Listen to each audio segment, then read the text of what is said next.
Well, hello everyone. Welcome to another edition of One Plus One, your place for inconvenient truth telling and myth busting. And it's another one of our. It's been a long time. Another one of our All Things Canada edition. We're going to be we're taking a break from our journey across the African continent to return back to Canada, and and joining me tonight, and hopefully we'll have one or two more other people joining us. But joining me tonight is Barry Weisleder, who is a member of the NDP Socialist Caucus and a member of Socialist Action Canada. He's been a long-time union activist, a long-time leftist, journalist, union teacher, and so forth, anti-imperialist and whatnot. And we're going to be talking about the candidates that he supports, and some of the stuff that's and a lot of the policies involved with the candidates that he's supporting. Yves Engler, who is a Canadian historian, journalist, anti-imperialist activist, media critic, NGO critic, founder of the Canadian Foreign Policy Institute, who's been on the program many times, who is running for the NDP leadership. Barry's organization, the NDP Socialist Caucus, recruited him and is supporting him. And on the program, we're going to be talking about that. Hopefully, even another member of the campaign joins us, but we're going to get started. First of all, Barry, thank you so much for taking the time to come on the program, especially on a Sunday, and it's the day before we're hoping that the NDP three-person vetting committee allows Yves to formally run. Yeah, that would be nice. We're demanding no less. We've been through a good part of the vetting process, and the last leg of the journey is now underway. So we should know in a few days whether we finally meet with their approval. Although I have to say it's not looking good in terms of the attitude of the NDP top brass. This is all about control.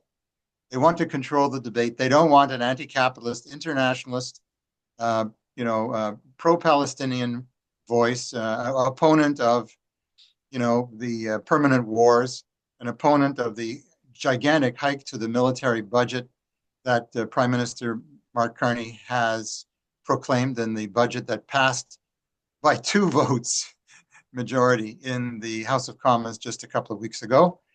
They're not inclined to restore any modicum of democracy. So we have thought about what to do. If we win the vetting, then of course we'll be campaigning as vigorously as we have been since August, all the way down to voting day, which is the 28th of March. With the results to be shared at the NDP Federal Convention in Winnipeg, where we will be as well. We will continue the struggle. Well, actually, if we don't get vetted in, then we will conduct the struggle in a different way. It will become a protest campaign, not just a leadership campaign. All right. Well,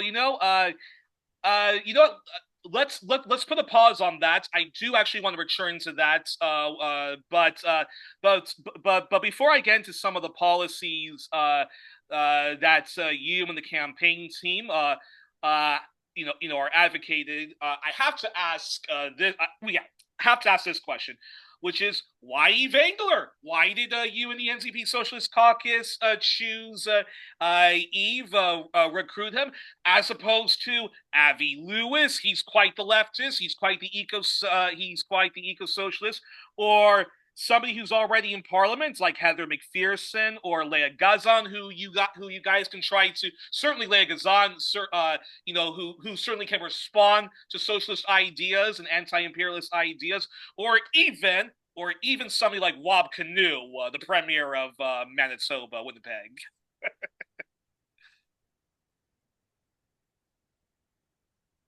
Barry? Oh, 1 second, guys. Oh, Barry, can you hear me? All but one of the names you just mentioned are totally unacceptable.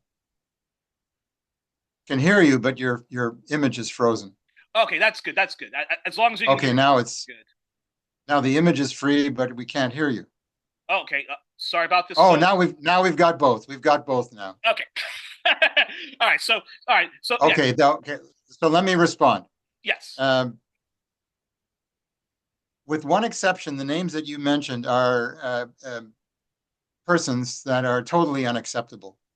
Avi Lewis is proving to be not an activist, much less a socialist. He has defended the ugly vetting process. In fact, he is closely, well, one of the advisors to his campaign, Martin Lukash, at the Breach, laid 10 minutes of a 30-minute program full of smears against our candidate, Yves Engler. So Avi is not in the running, not for our affection. Of course, if he turned about face and started to fight for the inclusion of Yves in the leadership race, notwithstanding what the vetting committee decides to do, uh, that would give rise to fresh consideration. But so far, he's actually worse than Heather McPherson, which is acknowledged as being the most right-wing candidate of those presently standing. Wow. Okay. She's the candidate of Big Oil in Alberta. Um, you know, she's the kind of person who's associated with rumors that, you know, it would be helpful to the Alberta NDP opposition for the federal NDP to disappear and merge into the Liberal Party. She hasn't articulated that plan as yet, but that's what many people are saying, that the federal NDP is an inconvenience for the Alberta New Democrats. Anyway, be that as it may, the five candidates who are now bona fide registered contestants in the race for leader really don't offer anything. I can talk about them individually. I don't know if you want to do that, but they fall far short of what's needed. And many leftists have spent a lifetime apologizing for their socialist ideas, and have said, well, maybe you won't advocate nationalizing all the supermarkets, all the big banks, all the mines and mills, maybe just one, or not even nationalize one, but establish what Avi calls the public option, that is to have a public retail chain food store, or a public telecom, like the one in Saskatchewan, which gives excellent service for half the cost of others. No, they don't even advocate the minimum, and they continue to apologize for their leftism. They'll talk about the working class, and one of the candidates repeats in every minute he speaks as many references to the working class as he possibly can, without advocating a workers' agenda, without advocating a working class economy, which operates in the interest of the majority and not just the profit-seeking tiny minority. So that's very problematic, and we're running Yves because Yves is unapologetic about his socialism, anti-imperialism, and pro-environmentalism. There's no doubt about it that the only way to save the world from toxicity, the only way to save it from the melting of the polar caps, which means the sea is going to rise, and there are no jobs 10 meters below the ocean. We're serious about that. It has profound political implications, which are summarized in this booklet, French and English, 97 pages, beautifully illustrated. And this is possible because we've raised over $100,000. I believe somebody has joined us. Who is this other guest of ours? It's our man. Yves. Hi, Yves. How are you doing? Bad. It is Welcome to the show. It's our man of the hour, ladies and gentlemen, and the non-binary. We welcome Yves Engler, who is running for the leadership of the NDP, the NDP Socialist Caucus, of which Barry is a part of. Has endorsed Yves. Yves is, Yves is their candidate, and yes, and he's our man of the hour. How's it going, Yves? It's going well. How's it going with you? So I Do it. just got back from the pool. Okay. You took the kids swimming, right? Yes, exactly. No, Nice. Eve. Before I get to you, Barry. So, just a very quick follow up then, before we get to the nitty gritty, all of these wonderful policies Yeah. that you guys are champion. Many people would say the following. Many people would say that Yves' anti-imperialism is wonderful, but he is too radical. He's too much of a one issue person. That you can't be too radical. That you need somebody who's just a socialist reformist enough, but knows how to play a little bit of like the games of politics, and that Avi Lewis has a great track record because he was part of the Leaf Manifesto. That was an socialist organization advocating for eco-socialism and strong racial justice when it comes to the plight of indigenous people and so forth. Why? So why not him? Why not? Yves, the Leap Manifesto was really a pretty moderate document. It was radical in the way it identified the problem, but it was moderate in terms of the solution it proposed. And it did not advocate nationalizing the energy giants. In fact, it didn't even call for shutting down the Alberta tar sands. That's something that we do without mistake. And the policies that are enumerated in this book in English and French. By the way, Yves is the only French-speaking candidate, and they wouldn't allow him into the Montreal debate, which was quite an embarrassment for the party. We can talk about that more later. But I'm just going to read you the chapter heads inside the policy book, which was the product of more than 45 people, researchers, speech writers, journalists, editors coming together to devise this rather ingenious document. So the chapter heads are, you tell me if this is one-trick pony stuff, okay? Capitalism can't be fixed. Fight the billionaires. Eco-socialism. Universal basic services. Democratic renewal. Justice, equality, and anti-colonization. Limiting the capitalist state's power. Peace, solidarity, and anti-imperialism. We can afford a better life for all. This gets into the housing question in a very, very big way, very compelling proposal, very concrete and quite doable, although the landlord class, the big banks, the bourgeoisie is going to be nuts once this hits the front page of the dailies. But it's starting to be taken up. And, Heather McPherson actually stole part of the plank. And again, I take that as a compliment when somebody steals your ideas. And she said, we need to call for a national housing emergency and a response. Well, that's precisely what we are advocating.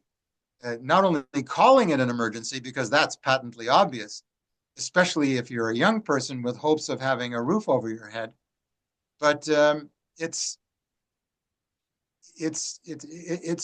compelling in terms of how it would give truth to the claim that the NDP is on the side of the working class. It would verify the NDP's claims in a pretty clear fashion. So housing is one issue. Cutting the military budget in order to facilitate building houses as opposed to paying for multi-billion-dollar fighter jets. I mean, to whom would these jets be loyal? It would be under NATO command. And if anything, a workers' government committed to a socialist program would have to fight off the United States and its naysayers and power elite before any other comer would enter the picture. So that's why we dared to struggle for what we believe a socialist policy. This booklet is very heavy on domestic policy, although Yves is the expert par excellence with respect to Canadian foreign policy. All right, let's get underway. So I'm going to do this because I have a bunch of questions I want to ask you, and we'll do this. Well, for this first question, Yves, I want your response, and then Barry, and then for the rest of the questions I have, Barry will respond, and then Yves will respond. But let's get underway. So, Yves, in your and by the way, I actually just I managed to read the party manifest, the manifesto that you guys are championing. I managed to read that last night, and to quote Aneurin Bevan when he helped create the NHS in England, it's a fine piece of socialism what you guys have in this 28-page document. So let's get into it. So first question. So Yves, you are an advocate of pharmacare. For those who don't know, firstly explain what it is, for people who don't know. And now this is what I understand. Now, after much kicking and screaming, it was finally passed, but what of the pharmacare that was advanced under the leadership of Jagmeet Singh and Justin Trudeau's Liberals is not what people need? What is it that you're proposing that, or that you think that do you think that the NDP should be advancing when it comes to pharmacare? Yves, your response, then followed by Barry. Well, we need to basically make everyone have access to the medication they need, irrespective of cost, covered,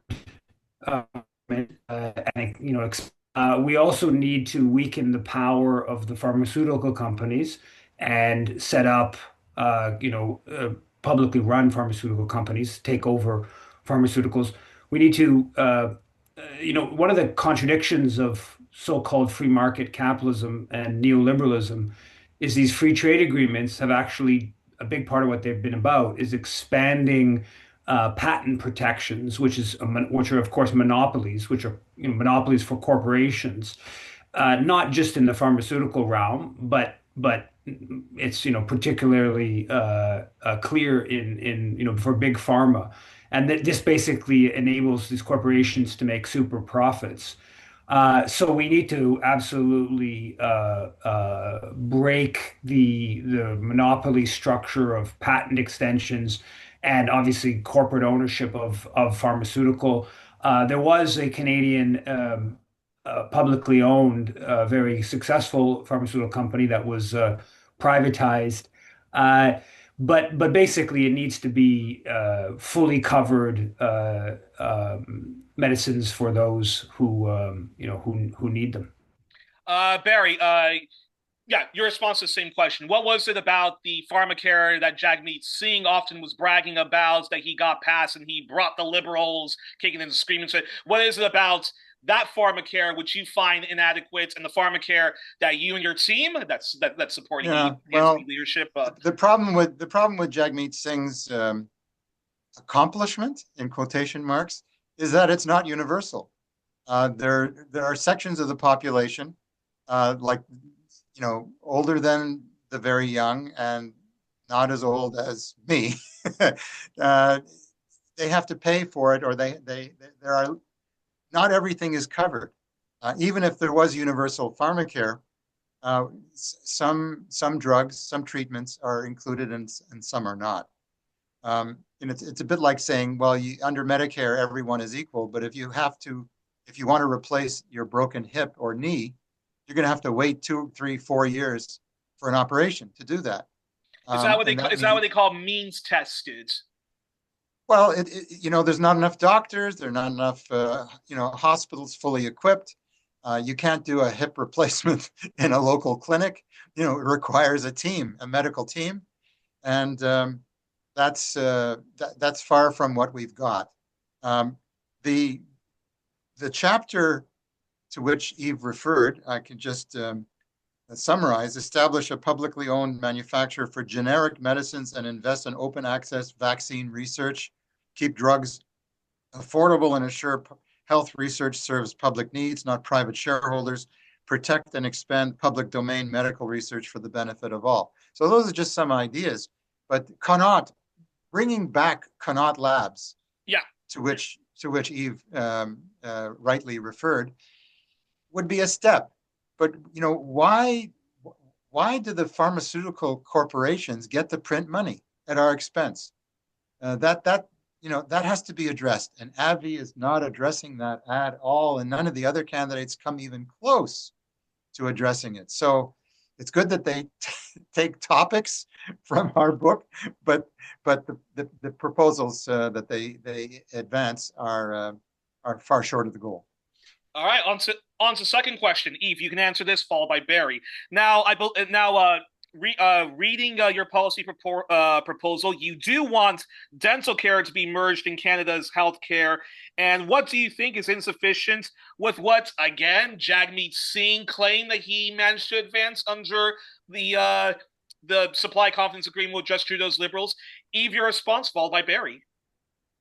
Well, dental should just be as part of the Medicare system. It should just be a universally publicly run. Ideally, you'd have the dentists on salary, just like you have doctors on salary, not on a fee for service, but in maybe in a step between proper full coverage and the current system. You could have it as a fee for service for an interim period, but you need it. It should just be covered. I mean, I don't think there's a problem of people going to dentists, overusing dentists because they want to go to dentists. It's Nice. obviously a need of life. It should just be simply covered. So it should be expanded. And what was done under Trudeau is a step in the right direction. It does cover older people in a positive way. And so it is expanded dental coverage to, I think it's multiple millions have expanded. So that's definitely a good thing.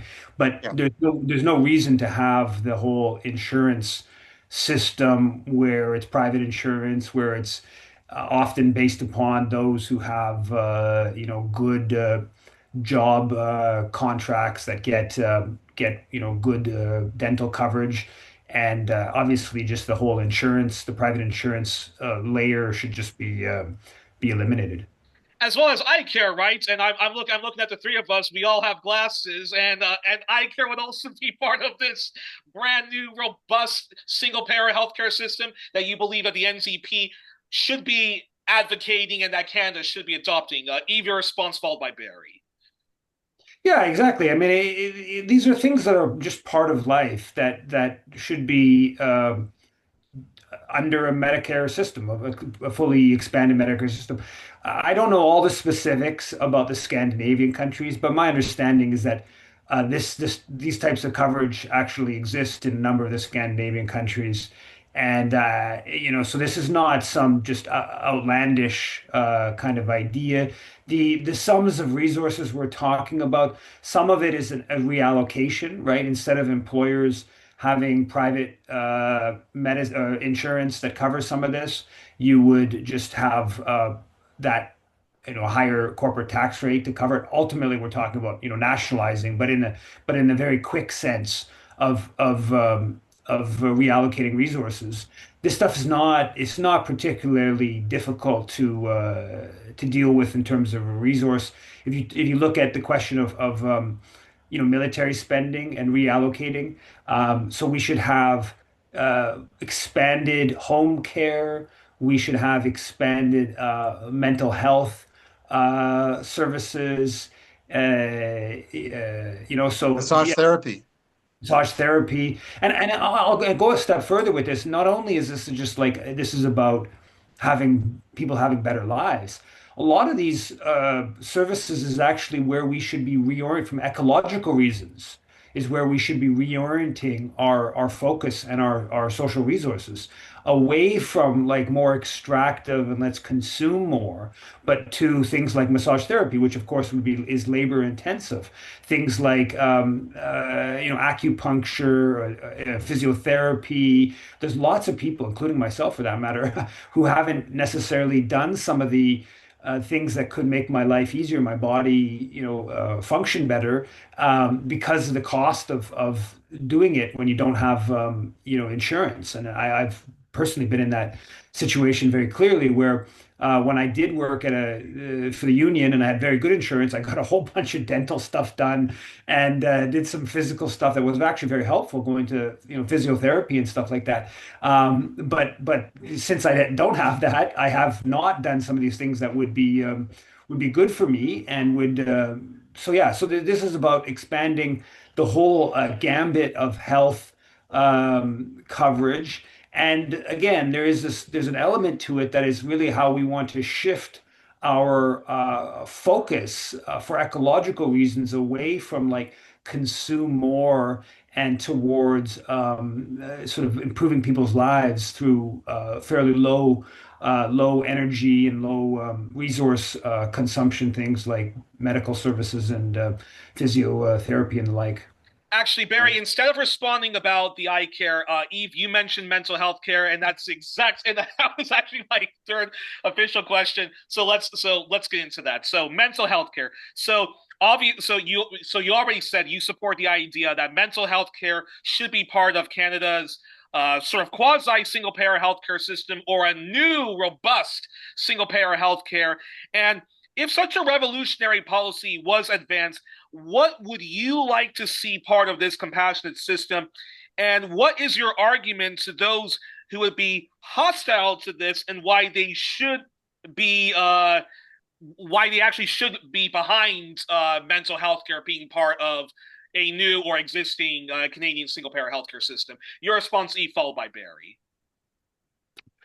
Well, I mean, I think we all have a self-interest collectively in dealing with one of the most stark uh, uh, social problems we have, which is the number of people that are unhoused, and the kind of interaction between that and extreme uh, mental health issues. They obviously work in conjunction, they exacerbate each other, and in pretty much every city now, particularly downtown cores, but throughout, even in smaller communities, there are lots of people who have serious mental health issues who are on the street. So we need to get them housing. That's absolutely central point. But we also need healthcare workers to be intervening. I've seen that here. I live just off of the eastern part of downtown in Montreal, and I've seen the sort of street workers who come in the cafes. There's this Tim Hortons I used to work at. It was 24 hours. I'd work there late before I had kids, wait late into the night, 3 in the morning, and there would be lots of people who were unhoused who would be there, and they would have their people came in to like sort of often people who themselves were in the street previously. So stuff like that, these are types of interventions that are just helpful, across the board because it's a big issue, it's a big problem. Obviously, most importantly for the people themselves, but there's all kinds of indirect negative consequences. So that's the type of intervention that we should be putting a lot more resources into. Obviously, the housing and making housing accessible is the absolute central element in that. But also the actual, sort of street workers to help with that. I'll give you another example. When I was in jail in February, I got to I obviously talk. You know how much to do there, but I talked to this one guy who's younger guy. He's about 30. He's in there. I don't know all of what if what he said is true, but he was basically there for breaking conditions on staying away from his ex-partner. And this guy clearly had some serious mental health issues. And a big part of his dispute, like if you boil down his dispute, this is as he told it to me, and I'm assuming it's true, I don't know for sure, was that they had he had a dispute with his partner. He was violent or abusive with his partner. And so as part of the agreement, she got the apartment. He said it was his apartment that his uncle had given to him. It was close to a metro. It was pretty good size. It was very reasonable rent. A big part of this guy's stress was the fact that he didn't have this, that his partner, his ex-partner, got this housing unit, and a big part of the fight was over that. And so, this guy's in jail over abusive stuff he did to his ex-girlfriend. But at the end of the day, a big part of it, this is not in any way to excuse whatever abuse he did, but at the end of the day, a big part of the stress seemed to be the fact that this guy, when he was a teenager, lived on the street, and that was very difficult, obviously. And here he was in his late 20s, early 30s, and he was basically felt vulnerability because he didn't get the apartment unit that he himself claimed, he should have had. So then so you bring into mental health, you see that precarity of housing is actually quite an important part in the mental health crisis. And then in this case, it spiraled to the point where the guy's actually in jail over abusive stuff he did.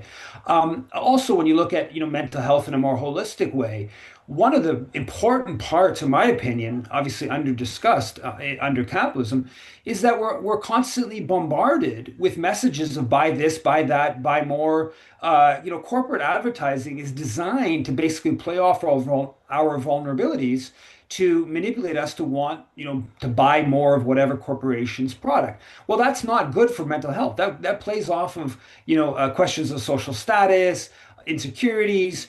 And so part of taking a holistic look at mental health is actually curtailing the power of corporations and specifically their ability to, message us and turn us into these, consumer kind of entities, which I think is very damaging to mental health. So beyond specific interventions of giving more resources to people or to the health system to deal with people who come to the doctor and say, hey, I'm in crisis. I need help with my, depression. I need help with whatever, scope of mental health issue they have. And obviously we need to expand that and expand access to different forms of support and the like. But also we need to look at this question kind of more holistically. Barry, your response about mental health care being part of a Canada's existing healthcare system, or maybe a whole new revamped single payer healthcare system in Canada. Why do you think mental health care should be merged with a single payer system? And what would be your response to people who say no, you can't do that for whatever I think ridiculous reasons? But yeah, your response. It should be integrated into a treatment for the whole person, not just for this aspect or that. And like the housing question, the mental health issue and medical care in general reflects the priorities and the mode of operation of the capitalist system. Everything is a commodity. Every piece of land, every built structure, every form of treatment, every item, for sale in the great supermarket in the sky. Everything is a commodity, and the rule is make as much money as you possibly can from people, forcing them, to buy everything on offer, whether they need it or not. And even if they need it, and it's a genuine need that a medical practitioner will back, from the standpoint of in investigation of the person's health, even so, it's a commodity, and the goal is to maximize profit from these. So mental health is important. Some people see it as an intangible, but when you see someone in a back alley shooting up with toxic drugs because they have nowhere to live and they're depressed and they can't imagine a pain-free life, then they try to modify or ameliorate the pain by taking tragically dangerous drugs. I wanted to mention one thing more about the National Pharmacare, just a quick point Yeah, yeah, that go ahead. Jagmeet Singh uh, touts the great conquest of the NDP in this realm. But in fact, what is the free coverage that they got as a result of propping up a pro-war government for 2 years? Well, they got free coverage for contraceptives and diabetes medications, insulin, metformin, etc. Well, I'm a type 2 diabetic, so I'm glad that these things have been added. As Yves said, it's a step forward, even if it's a baby step. Um, and before this was legislated by the Liberals under pressure from the NDP, um, I was able to get the metformin I need to keep control of the diabetes that's inherent in me. Um, I was able to get that because my partner Elizabeth was a long-time postal worker, and the spouse of a postal worker gets the benefits. But that's not true for everybody in society. What are the others supposed to do? Well, okay, now these two treatments, contraception and diabetes treatment are on offer. They're available based on need, but what about all of the other treatments? We can actually reduce the cost to society if we treat these things instead of allowing people to get worse and worse, more and more sick. That just doesn't make any sense. But the profit system has its priorities. That's actually a perfect segue to this question. Let's talk about Mark Carney's liberal budgets, or as I like to call it, the liberal austerity budget. This is the liberal austerity budget of the '90s under Cretin and Martin budget 2.0. Carney is vowing to spend 5% of GDP on the military, NATO, NORAD, the pivot to Asia, the Arctic, even. Mr. Five Engler, Eyes. yes, yeah, Five Eyes as well, the Golden Dome and whatnot. So, Mr. Engler, explain to our audience what would you do with a 2 to 5% spending on GDP, and talk where that money would be better. Yeah, where that money would be better spent. Yves, your response followed by Barry. Yeah, I think that the obvious place that the resources should go is to dealing with the housing emergency. I think that, we talk about security threats, and the what they want us to believe is it's a question of Russia or China or Iran. Well, hundreds of thousands are being driven from their homes because of forest fires in the summer. We have about 250,000 at some point during the year that are living unhoused on the streets. So getting houses for those people, mitigating the climate crisis, but a massive redirection of resources from armaments to housing would be what I would focus on. And the resources it's remarkable. These are remarkable sums. It's people don't, I don't think people have fully got their head around how significant of a militarist transition Mark Carney has gone. The only thing at this point that's holding them back is the fact that the Department of National Defense cannot deal with these resources. They cannot spend the sums that are being pumped into the D&D, right?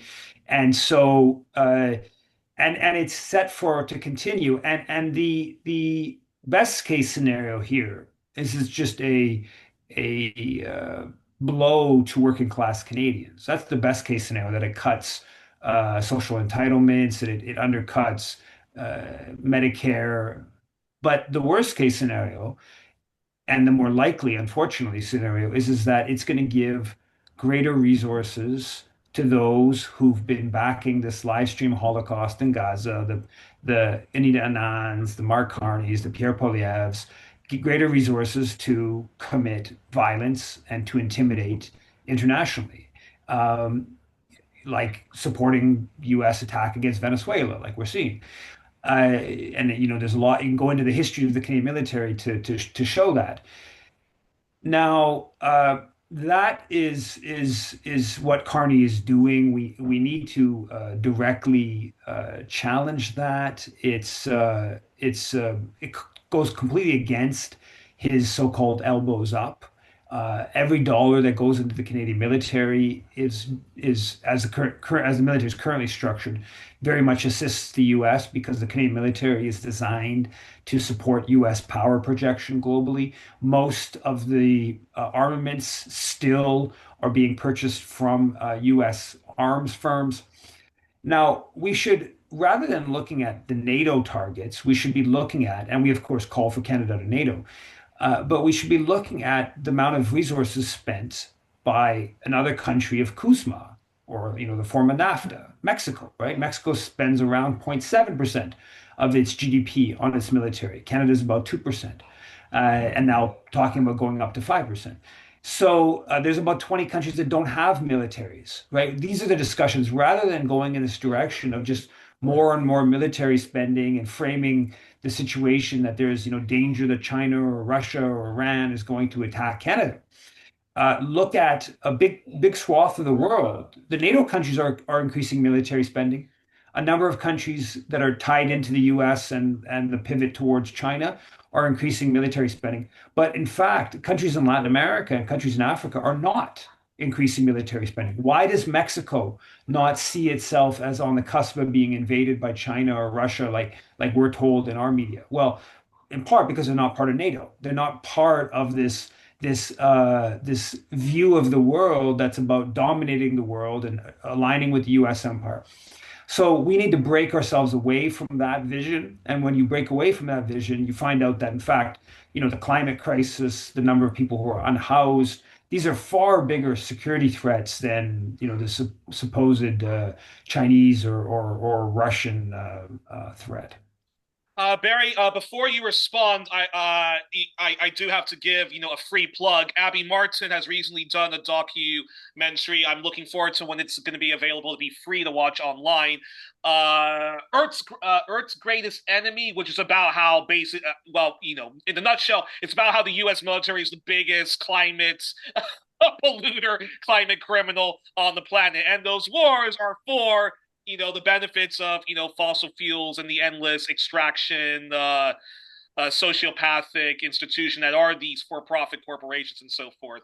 So so Barry, your response, what would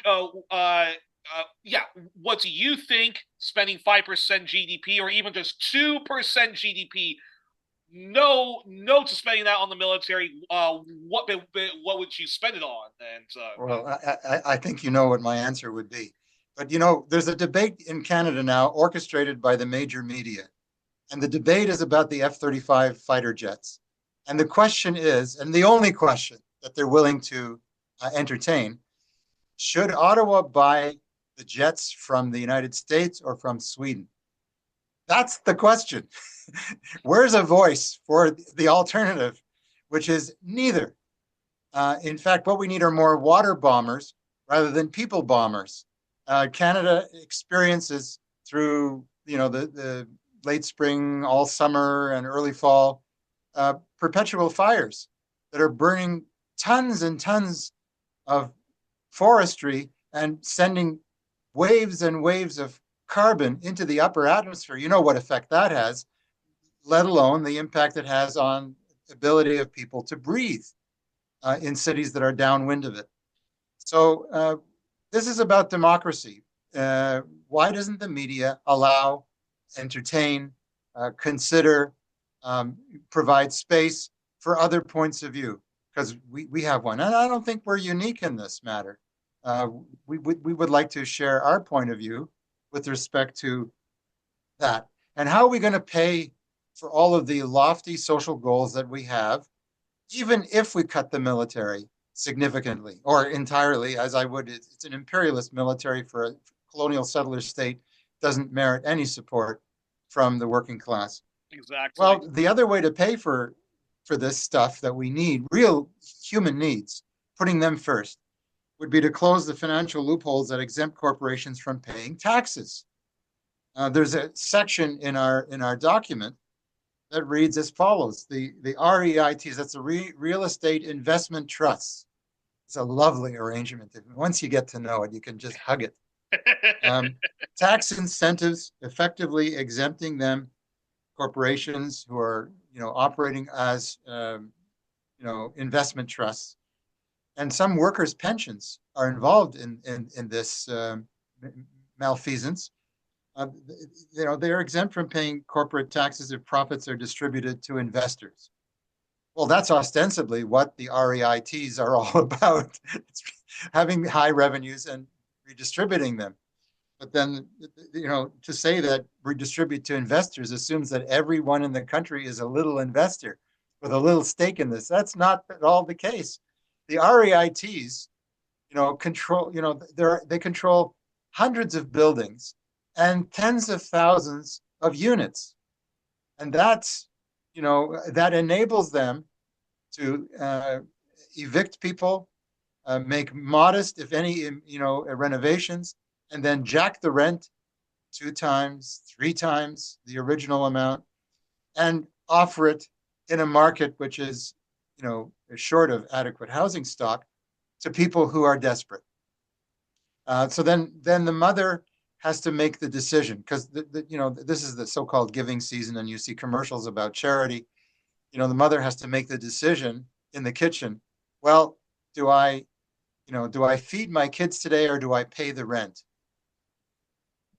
This is a real choice. Well, situation that confronts poor people. So we got to close the financial loopholes. We have to defund the military. We can save with publicly owned services.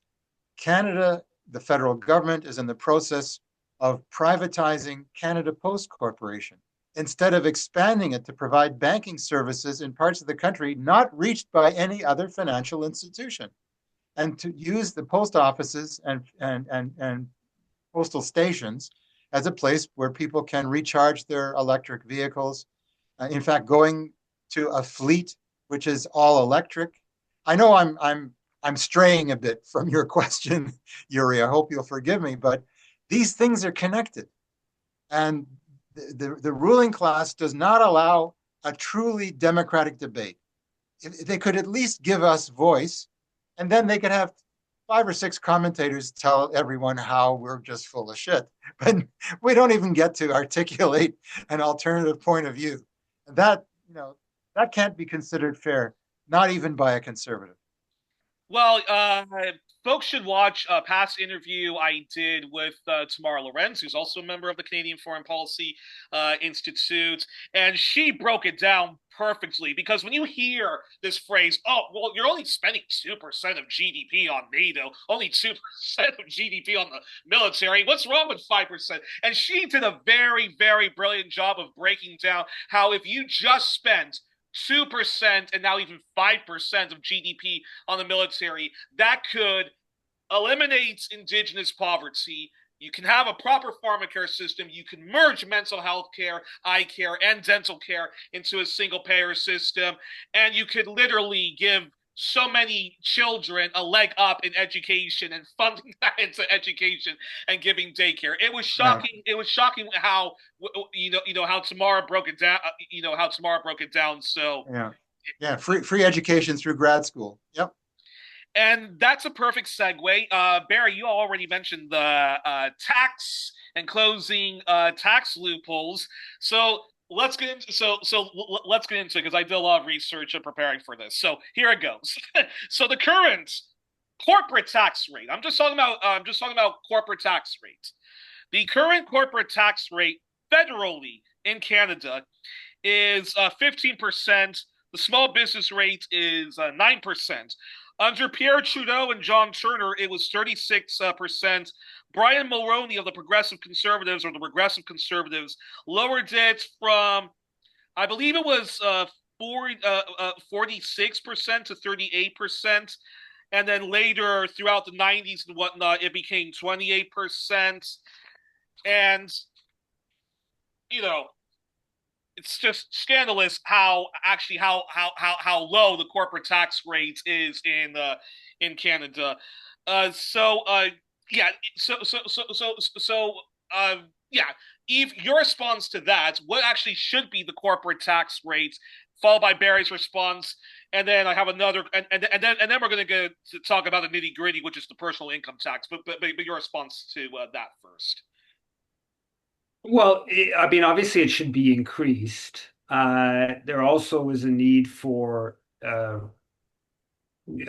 eliminating the bilateral tax treaties with a bunch of tax havens, right? If you look at Canada, there's hundreds of billions of dollars that are have been transferred by Canadian corporations and wealthy Canadians to tax havens, which a lot of them in the Caribbean. Canada actually played an important role in writing the tax codes where there's effectively no corporate tax. And if you look at most of the major Canadian corporations, particularly, I've looked at it pretty closely. Went into it a little bit with some of my stuff on my Canada and Africa book, and like Barrick Gold, they do the transfer pricing where they try to put as much of their profits in their tax havens where there's essentially no corporate tax, and so they obviously get a bigger chunk of the profits that way. So there's huge amounts that can be found through eliminating and undermining sort of tax dodging or the like. But what we've called for, there's a high degree of support for wealth taxes. If you look at public opinion, and I'm obviously supportive of wealth taxes, but we've been calling for, the other side of this equation is this wealth, is it legitimate? Is capitalist ownership of collectively operated firms, is that legitimate? And I don't think it is, both at a moral level and if you believe in democracy, if you believe in economic democracy, you can't have billionaires that have so much control over the economy and then others just working for 16 or 70 bucks an hour. So we've talked about expropriation, not just a question of wealth taxes or higher corporate tax rates, but in fact uh, turning these corporations into publicly owned, cooperatively owned, run by local communities, provincial level, et cetera, with workplace democracy, with workers having a say in the decision making, even in the production, and certainly in the conditions. Um, so I think that that's the direction. But yeah, of course, under the neoliberal capitalism we've been operating, it's been basically a race to the bottom when it comes to corporate tax rates, and even I get into it a bit further, but even in terms of personal tax rates, like for a long time. Canada's upper tax rate was over 70%. In the US, at one point, it was into the 90s. It was a 91% or something like that. And the logic there Yep, was yep, not, it yep. wasn't just a redistributive logic to it. It was also the logic was a sort of Keynesian trying to prod wealthy people to keep the money being reinvested in the economy to generate demand and the like. So these are not things that you can even under capitalism you can increase these tax rates and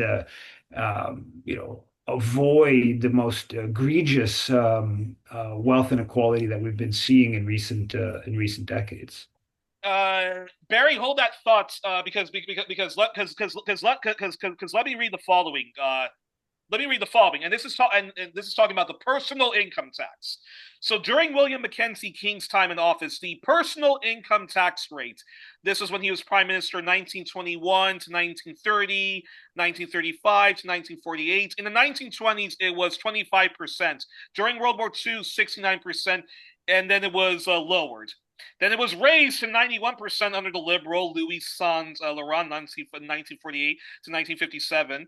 Progressive Conservative John Diefenbaker kept it to 91 from 1945 to 63. Lester Pearson, Liberal, 1963 to 68, kept it at 91%.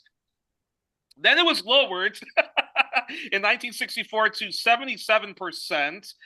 And then and it remained that way up till 1981. Trudeau, throughout his time in office, 1968 to 79, 1980 to 1984, kept it to 70%. The Brian Mulroney of the Progressive Conservatives reduced it to 50, and then to 38% in 1987, and then to, I believe, 33 in 1988. Jean Chrétien, or Jean Chrétien, it was 39.6%, and then it was slightly reduced throughout Paul Martin's entire time. Stephen Harper of the newly reformed Alliance, I hope people got that joke, the Conservatives, he lowered it to It's a lot of crap. He lowered it to a whopping 16% to 15% in 2005. Kept it and it kept it that way throughout that entire time. And he also, and then he also introduced the basic personal amount. He increased that. The pretty hate machine House of Mirrors, that is Justin Trudeau, with his middle tax cuts, kept it to 50%. And then to 14.5%. The latter half of 2025, he kept it to 14%.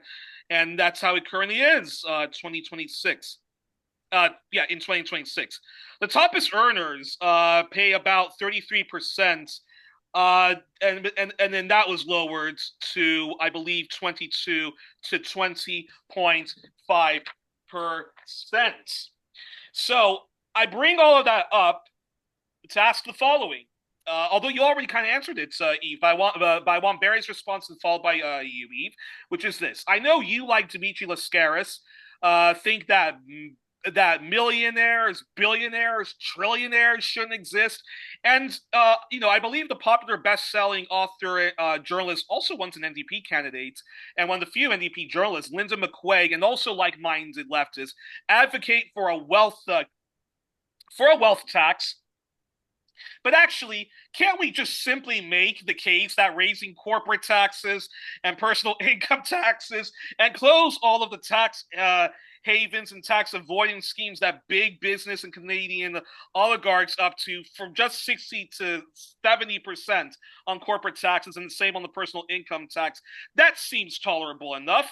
That's and Bernie Sanders, who was an advocate that the 1% in the U.S. and big business, when he was asked if he thought that it should be raised to 90%, he said the following.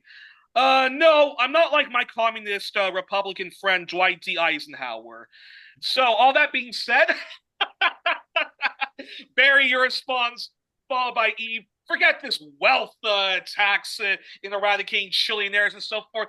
Don't we just have to raise corporate taxes to 70%, and also on the richest and so forth? So, Barry, your response, followed by Yves.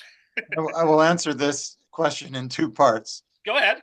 First of all, I think that any income earned above $1 million a year, maybe even a lower amount, but let's just say for the sake of argument, any income earned above $1 million a year should be taxed 100%. Who needs more than $1 million in order to live comfortably in Canada or anywhere in the world? Well, Elon Musk apparently really needs that much money. I mean, come on. Well, he's the $1 trillion man, absolutely. He's certainly unique. I don't know who wants to buy. That's the ugliest car in the world. I don't get it. But anyway, that's not the question. Exactly. So I would say in part that I would tax heavily, but there's a problem with that. I'll get to it in a second. The second answer I give to this question, and I'm in favor of reforming the personal tax structure. That's not the route to socialism. That can help us address some immediate problems by reallocating money. If it flows into federal coffers or provincial coffers, it can be utilized. But don't forget the super rich, they have a cadre of financial advisors who will find ways to hide and escape those funds. So that's problematic, but it's problematic in a deeper sense. If you want a planned economy, you have to control the means of production, distribution, and exchange. Uh, Amending the tax structure is not the way to do that. Although it may go hand in hand with a rise in class consciousness, which will say, well, we have to do that, but we also have to take control and have a planned economy so we can escape climate injustice, so we can escape the forever wars, so that we can stop victimizing migrant workers, and so on. Um, okay, but just to understand, I think Yves made this point previously. Socialism will not come about as a result of tax reform. And people will say, well, what the hell do you need socialism for? We just need equity. Well, equity is based on the notion not just of equal income, but there are varying needs in the population. People need income in accordance with their physical and mental needs. And that's not going to be provided through even the most elegant tax reform that you can imagine. But we need to control the means of production and plan them democratically so that we can be in harmony with nature and so that we can produce less waste and also make sure that we're meeting needs to housing and free education. Most of the North European countries, I think it's true in Belgium too. You can correct me, Youri, that education is free through the post-secondary level. I don't Ish. know. Ish. Ish. Okay. Well, and there's been a retreat. There's been a retreat, and right-wing parties have, captured public attention. In some cases, they've captured the government, and they Exactly. have been, unwinding the social democratic reforms of the post-war years. Exactly. But still, it's common sense. It's well understood. There's a big base for it, and we have to stop apologizing for using the resources generated by the working class and nature to meet the needs of the majority. Yves, your response.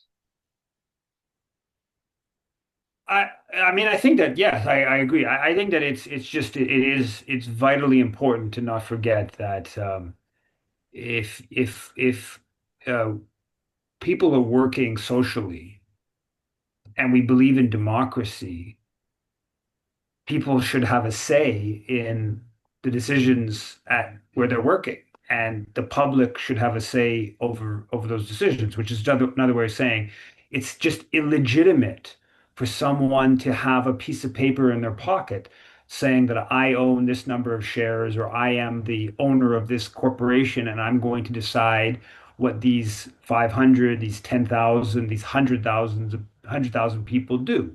That's just illegitimate. That we shouldn't accept that. That's what capitalism is based upon, and it's just not acceptable. So yes, taxation, wealth taxes, things that redistribute resources, but we also have to look at what how the economy is structured, and is that morally politically acceptable to have a small few that just make the decisions over what gets produced and how the economy is run. And we, of course, say no. Is it going to be easy to go from our current system to a democratically run economy? Of course not. It's not going to happen overnight. Um, and to get some big gains in terms of wealth, higher corporate taxes, higher personal income taxes, higher wealth taxes, inheritance taxes, and like obviously all those things cut back on the transfer to the low tax jurisdictions. All that stuff is good, and all that stuff is part of providing for common people. But it's not sufficient in terms of what we want of a economic democracy, a socialist future. Uh, let's get to the to Oh, Yuri, can I just mention one thing? Have you yes. heard in Europe reports that Netflix just bought Warner Brothers for Yes, $76 billion? and I mean, that's how does that help? How does that help consumers? I really wonder. Okay, go ahead. yeah, no, and by the way, that's going to be that's going to be a disaster. We talk, I mean, we have to we need to do an entire show about big media and the problem of mergers and stuff like that. But it's oh, you know, it this is terrible. This is terrible. This merger is going to be awful, and it's going to you're going to see and watch them jack up the prices. So yeah, no, Yeah, yeah. it's crazy. My second to last question. I got two last questions. My second to last question is this. Uh, Canada, as we know, is no stranger to police brutality, police misconduct, police corruption, what Solomon Kamajan calls state terror. Now, Yves, I believe you are Yves, I believe you are for defunding the police. If so, how would you go about it? What would be your how would you go about how would you go about it? And then my follow-up question would be, what would be your approach then to crime, like the serial killers, organized crime, scammers, spousal abuse, child abuse? And are you familiar with what Black Agenda Reports was a strong advocate. Glenn Ford, God rest his soul, he was a strong advocate of community control over the police, and So your response to that before I ask a follow up question. So Eve followed by Barry. Oh, you're muted, Eve. The platform calls for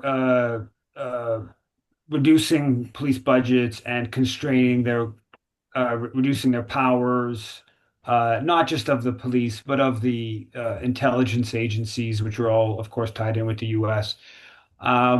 It doesn't go into elaborate detail on like that question of community control over the police and stuff like that. It's generally not. I mean, the RCMP, of course, is federal, but the police are more at the municipal and provincial level.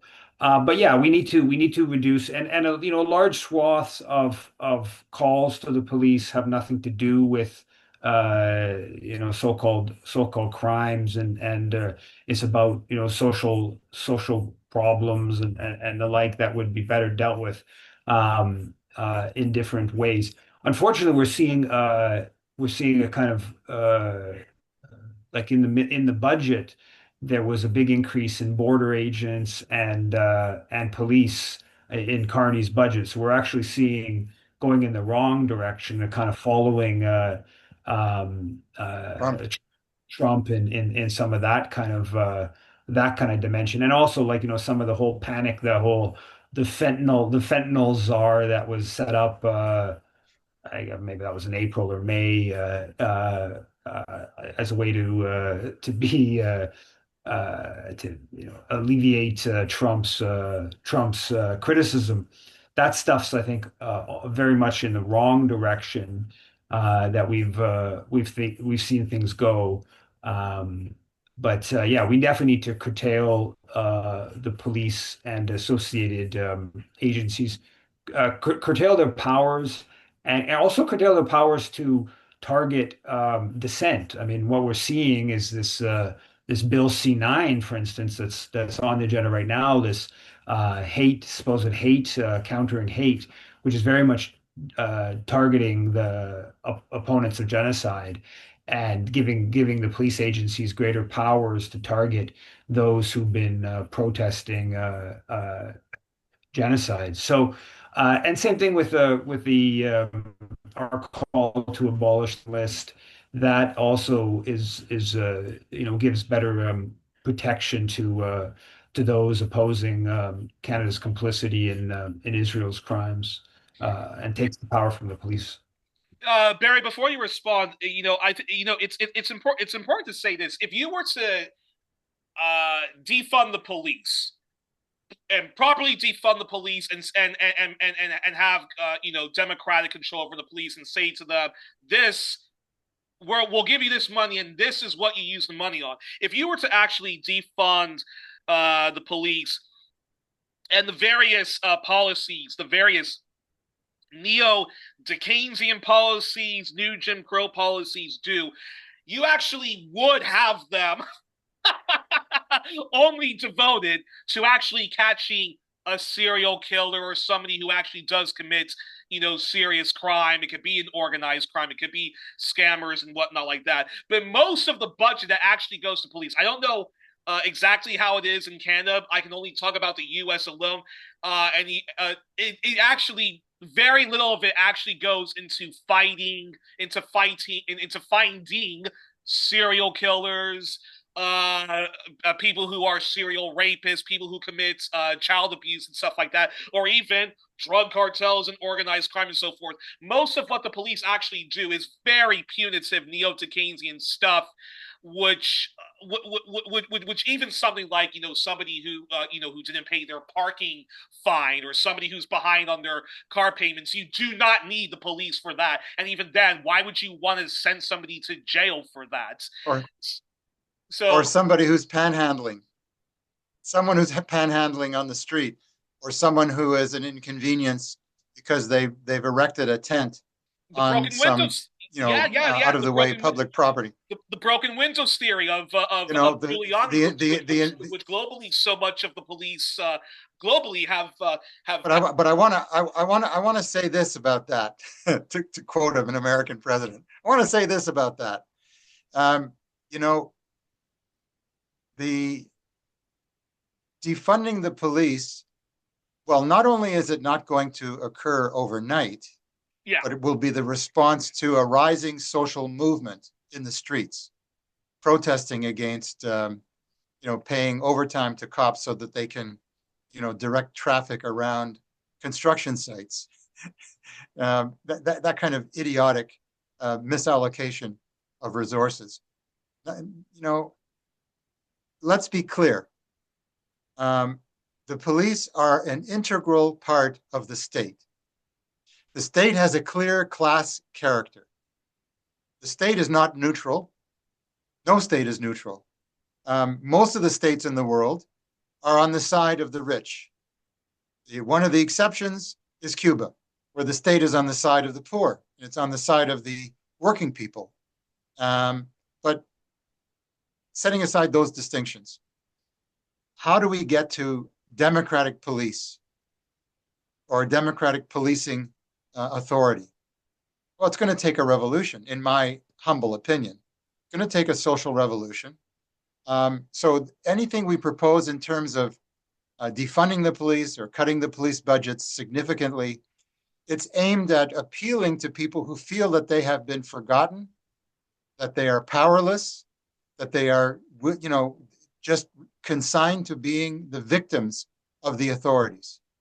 That's the purpose of this agitational demand to defund the police. We know it's not going to occur overnight. We know that there would be, a semi-insurrection by the police and their reactionary unions against any measures that move in this direction. So we would need a counterforce to mobilize in the communities. The formulation I would use is not democratic control of the police, but, building a movement that holds the cops in check and also begins to create counter institutions of the working class. In other words, we want neighborhoods to be able to police themselves. This is not going to occur overnight, but this is the educational task associated with a socialist transformation of society.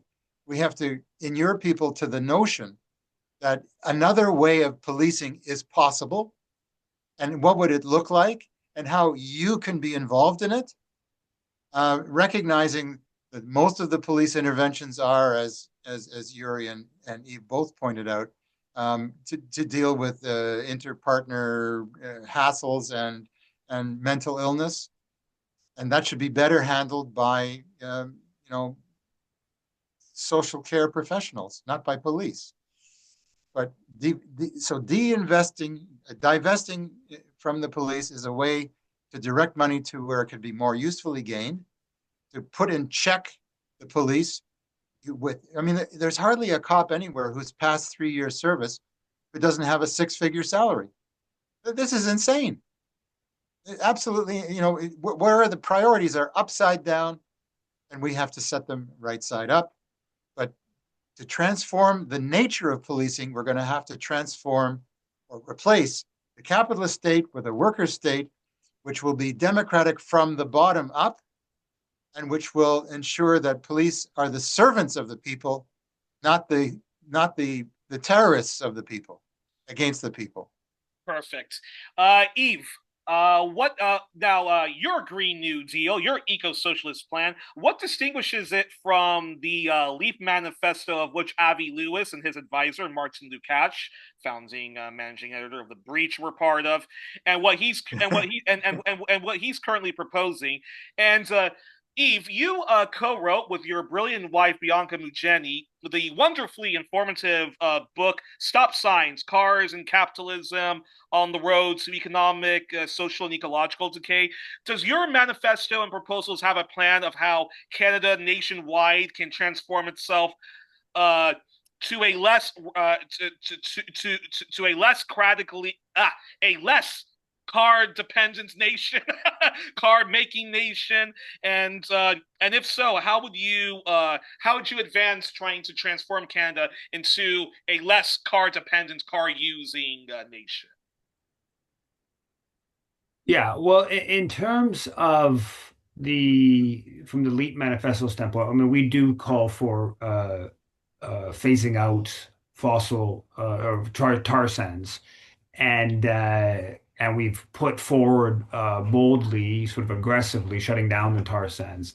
So that's just, I mean, they're not even we're using the word tar sands anymore, right? People have conceded to the oil industry language so much they don't even use the term tar sands anymore for the most part. And I believe that includes Avi Lewis. I don't know, I can't remember what language was in the LEAP manifesto. That's it's 10 years old, so I don't remember the exact language in the LEAP manifesto. But so that's obviously more forthright. I also think that the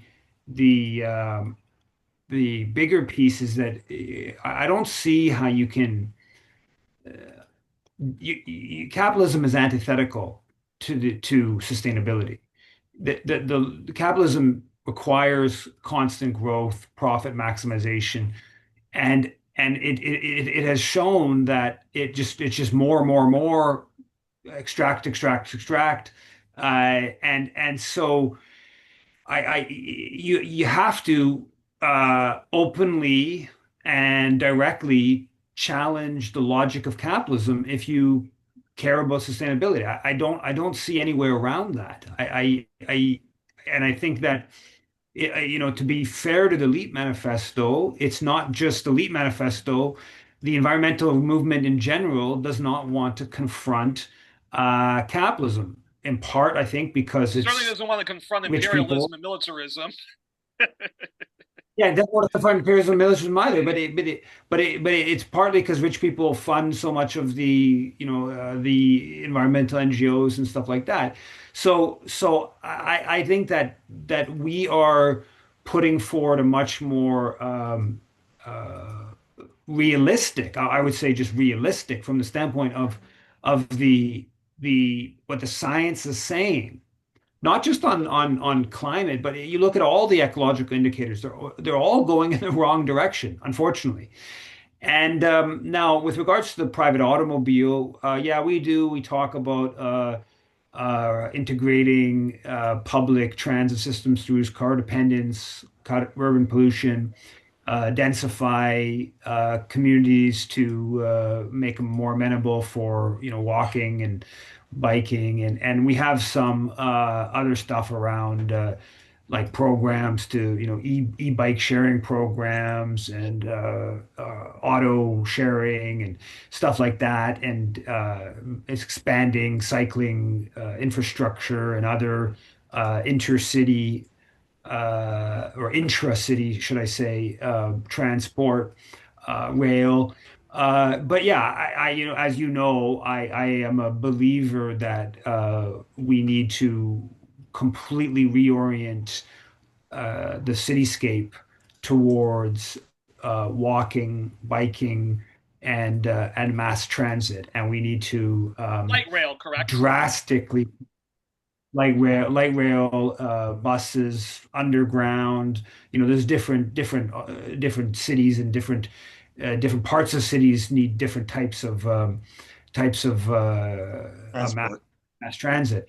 But so this is one of the great requirements of our age, and I don't say this just for ecological reasons. I think for ecological reasons we do, but from the standpoint of public health, from the standpoint of people getting more exercise, from the standpoint of all the pollutants that come from private automobiles, from the particulate matter that comes out of the tires and goes into the lungs of 2 and 3 year olds whose face is at the level of where these pollutants go to different other pollutants that come out of the private automobile. So we need to the fact that just cities are nicer when they are walkable. I mean, the worst cities in the world are like the suburban fringe of North American exurban fringes of North American cities. So there's lots of reasons why this needs to be done. Unfortunately, we are actually continue to be going in the wrong direction despite the climate crisis. For the most part, there's still most of new homes are being built in places that are broadly only accessible by private automobile. That's a serious a problem because it's not going to be easy to reverse course. And once those houses are built, it's very difficult. People can talk about electric cars and maybe that's a bit better in some scenarios, but ultimately it's still heavy resource consumption, and depending on where the electricity comes from, if it comes from coal, it can even be worse from the standpoint of greenhouse gas emissions. But if it comes from hydroelectricity, maybe not as bad, but we still have a problem with too many dams and more dams and creating more electricity. So no, there's it's not an easy solution, but we put forward some of what needs to be done on that front. But that also gets into, I mean, the book is stop sign Cars and Capitalism. The reason the private automobile, from a big picture level, the reason the private automobile became the dominant source of transport in such an overwhelming way is precisely because the auto industrial complex, the auto companies, the tire companies, the oil companies, but also the big box retailers that are very much associated with the highways. That's where Walmart begins on the highways of the interstate in the U.S. This whole model has been is such a hub of profit making over the past century. And so the cars expansion is intimately tied to capitalism, to profit maximization. And so with more social planning and democratic control over the economy, it would have a positive spin-off in terms of the pressures on urban planning and the like that counter to the pressures that come under capitalist car orientation. Interesting. And Barry, it sounds like when reading the manifesto that you and your that you and the team, part of Yves' leadership team, when reading it, it sounds like you guys really want to make Canada so public transportation friendly that not only do you almost not need a car, but you don't even need to use the damn plane to fly from Alberta to Montreal, from Montreal to Ontario, Ottawa to Nunavut. It's a pretty comprehensive plan that you guys got, correct? Yeah, I mean, it's everything short of beam me up, Scotty. But that will come, probably in the next couple hundred years, provided we survive as a species. That's we can imagine many things. I think Star Trek is actually a socialist program. The once you admit that I a would society can, I would agree with you to a degree. Yeah, yeah. yeah, I mean, there's a device on every starship that produces all the clothing, all the food, all of the artistic equipment that may be needed. These fabricators, what do they call them? I don't know, but it's There's a emphasis, name for it. but Barry, emphasis on fiction. Fiction. They call Yeah, it yeah, science no, fiction for a reason, though. but it's interesting because today's fiction is tomorrow's reality, and people can really identify with taking food and clothing out of commodity status production. That's you know highly desirable, even if we've got a long way to go. But no, I think Eve made the case. Why don't you give us your last question, because I gotta go Okay, pretty yeah, soon. don't worry, we're on it. Lastly, Eve, what's your education policy proposals for preschool throughout college, university? And I can't believe you actually addressed this in your manifesto, but I still have to ask it. Any ideas or advocacy for people like myself who can't afford to go to university, don't want to get into crippling debt, and whom have different learning disabilities and neurodivergent challenges. I have auditory processing disorder, and are simply shunned from the world of education, and making them permanently lost when they actually have so much potential. And your manifesto actually deals with that topic. So your response to that, followed by Barry's, and then we'll close. Well, I mean, the headline stuff of education is the abolish tuition and student debt, uh, and focus on there's stuff on more feminist and LGBTQ education and a school system and uh, stuff like that. That's in the education. That's in the platform. Um, so yeah, there's questions around Indigenous education and language and anti-colonial perspectives. I think that are important. Um, there's stuff around even like like police in the school system and then in the university system in terms of how so much of the research is subordinated to corporate influence and corporate funding. And obviously, we need a expanded daycare or I'll call it early childhood education. Things on military in schools, which is obviously odious, and we see more of that in elementary and in high schools and different forms of that. That's explicitly discussed. So yeah, I guess I'll leave it to Barry to go further. But actually, no, Barry, go ahead, respond. Because one thing I was actually quite impressed with in the manifesto when it came to education was that was that you advocate that people who can't afford to go to college or have a hard time going to college, they will not just be permanently shunned, discarded, as many are in society. I know for herself, I'm a victim of that, but that there actually will be government funded programs that those folks can go to in the event that college didn't work out, or the schools didn't take their learning disability seriously, or even their mental health seriously, and that there will be, I, there call it apprentice or whatever you want, but that there will, but that you guys do advocate that there would be a program for those, for those people, so that they actually can reach their full potential and contribute in a healthy way for both themselves and society at large. Absolutely.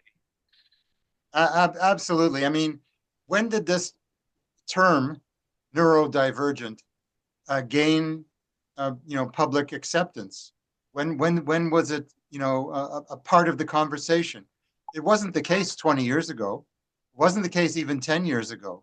So there's a rising awareness, and this increases the notion of social responsibility. That we are responsible for each other, not in competition, but in solidarity. That's the guiding, one of the guiding principles, behind this policy book. We also didn't address the increasingly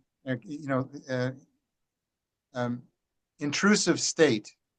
Yves mentioned legislation now before Parliament, which would make it even more constrained in terms of free speech. And don't forget the bubble zones, legislation that would say, if you're advocating pro-Palestinian views, you can't do that within 50 or 100 meters of a school, synagogue, a church, a daycare center, a pub, and genocide. And how many institutions there are just in the city of Toronto? There's over 3,000 that could be bubble zones. So you put all the bubbles together, and you've got a bath of no democracy in practice. But I want to conclude on the point about party democracy and reform of the NDP. Do you mind if I do that, Youri? Yes, and actually before you go, the reason why we're having this special recording is just tomorrow.